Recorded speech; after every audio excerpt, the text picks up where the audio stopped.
Lafang sa Pantalan Season 2 Zamboanga Edition with Pau Pau. Dennis Cafe Part 1. Balita ko, nandito ang seleksyon ng mga pinakamasarap na kakanin sa Zamboanga. Ito yung mga normal nating kakanin, pero may twist. Ay, na-open po. Sorry. Nanunungin ko lang. Wow naman!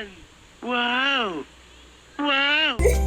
Alam mo ba, nagsimula ang Dennis Cafe para ipagpatuloy ang pinamana ng isang lola sa isang apo na gawing panatilihing buhay ang Sulu coffee culture. Kabilang dito ang kahawasug at tausog delicacies.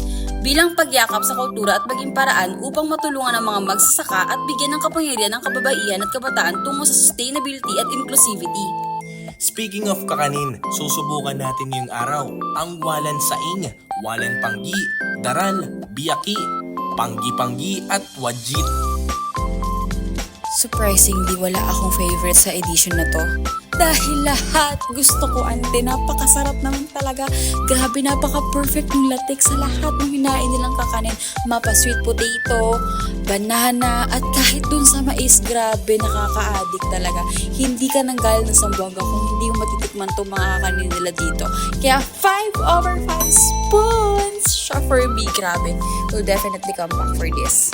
At para sa akin naman lahat to paborito ko dahil bukod sa masarap na ay medyo kalasa pa sila ng mga typical na merienda ng mga Pinoy tulad na lamang ng maruya, banana Q at iba pa.